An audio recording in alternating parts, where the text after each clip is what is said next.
છેલ્લો જે કેસ છે કોલેરાનો એ રાજકોટ મહાનગરપાલિકાના આપણે સ્માર્ટ સિટી રહ્યા કે સ્માર્ટ સિટી બને છે અટલ સરોવર પાસે ત્યાંથી આવેલો છે. ત્યાં હાલ કોઈ રેસિડેન્ટ એટલું બધું છે નહીં, એટલે ત્યાં જે એલએનટી કોલોની છે ત્યાં જે વર્કર્સ છે એમાંનો જે કેસ છે અને જનરલી કોલેરા શું હોય છે કે બાળકોમાં જોવા મળતો હોય છે. આ એડલ્ટમાં કેસ આવેલો છે.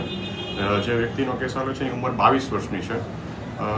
ત્યાંથી આપણે સોર્સ ઓફ ઇન્ફેક્શન ગોતવા માટે 4 આપણે પાણીના બેક્ટેરિયોલોજીકલ નમૂના લીધા છે. ત્યાં આપણી કોર્પોરેશનની પાણીની લાઈન જતી નથી, એટલા માટે ત્યાં આપણે આરસી ટેસ્ટ પણ કરેલા નથી.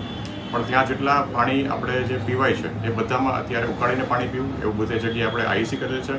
પ્લસ હાઇજીન મેન્ટેન કરવા માટે, હાઇજીન પ્રમોશન માટેનું પણ આઈસી કરેલું છે. આ ઉપરાંત આપણે જેટલા લોકો જ્યાં રહે છે ત્યાં અંદાજિત 250થી ઉપર 264 જેવા લોકો ત્યાં રહે છે, જેમાં 30 બાળકો છે. એ લોકોનું ડેઈલી આપણે હેલ્થ મોનિટરિંગ સર્વે કરીએ છીએ. લોકોને રોજ આપણે આરોગ્ય તપાસ કરીએ છીએ, જેમાં આજ સુધીમાં 3 દિવસમાં આપણને 6 ડાયરિયાવાળા કેસ મળ્યા છે, જેમાં એક પણ આપણને કોલેરા શંકાસ્પદ નથી મળ્યું. જે પેશન્ટ અત્યારે કોલેરા જેને લાગ્યો હતો એ પેશન્ટ અત્યારે પીડીયુમાં એડમિટ છે. એની સ્થિતિ સાવ નોર્મલ છે, સામાન્ય છે, પણ ગાઈડલાઇન પ્રમાણે જેને કોલેરા આવે એને આપણે અન્ય વ્યક્તિથી આઇસોલેટ કરતા હોઈએ છીએ, કારણ કે એના ફિકલમાં, એના સ્ટૂલમાં કોલેરાનો બેક્ટેરિયા સ્પ્રેડિંગ થતા હોય છે, એટલે બીજાને ચેપ લાગવાની શક્યતા હોય, એટલે આઇસોલેટ કરીને આપણે સિવિલમાં રાખેલા છે. કોલેરા કેટલું ઘાતક?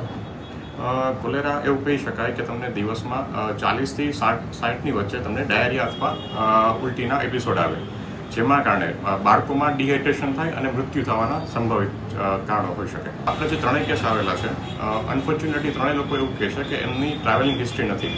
અને આપણે જે આની પહેલાં જે કેસ આવેલા હતા એ સિટીમાં આવેલા હતા, લોહાનગર વિસ્તારમાં આવેલા હતા, જ્યાં આપણા કોર્પોરેશનનું પાણી આવતું હતું. એ જગ્યાએ આપણે આરસીના ટેસ્ટ કર્યા હતા. અને આ જે કેસ છે અલગ જ છે. આ આપણે રાજકોટ કોર્પોરેશનમાં છે છેવાડા બાજુ આવેલું છે, જ્યાં આપણે સામાન્ય વસ્તી નથી. ત્યાં અત્યારે આપણે અંડર ડેવલપમેન્ટ છે, રૈયા સ્માર્ટ સિટી વિકસે છે ત્યાં છે, એટલે ત્યાં આપણે અલગ પ્રકારની કામગીરી કરવાની થાય, સિટીમાં પણ અલગ પ્રકારની કામગીરી કરવાની થતી હોય છે. લોહાનગરમાં ગંદકી ને બધી વસ્તુ હતી, માનીએ કે કોરોના, અહીંયા કઈ પ્રકારની સ્થિતિ છે? ત્યાં હાલ તો એક પણ પ્રકારનો સોર્સ ઓફ કન્ટામિનેશન મળ્યું નથી. આપણે એ લોકો જે બાંધકામમાં પાણી વાપરે છે કૂવાનું, એ કૂવાના પણ આપણે પાણીના બેક્ટેરિયોલોજીકલ નમૂના લીધા છે કે ક્યારેક વળી મજૂરો તેનું પાણી પી લેતા હોય.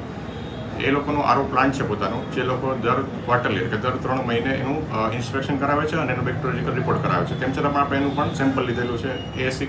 એ ઉપરાંત એ લોકો એક પાણીના કેરબા મગાવે છે, એનું પણ આપણે સેમ્પલ લીધેલું છે. આ ઉપરાંત એ લોકો જે નાવામાં પાણી વાપરે છે એનું પણ આપણે સેમ્પલ લીધેલું છે, જેનું રિઝલ્ટ અવેટેડ છે. રિઝલ્ટ આવી જાય પછી આપણને સોર્સ ઓફ કન્ટામિનેશન ખ્યાલ આવી શકે.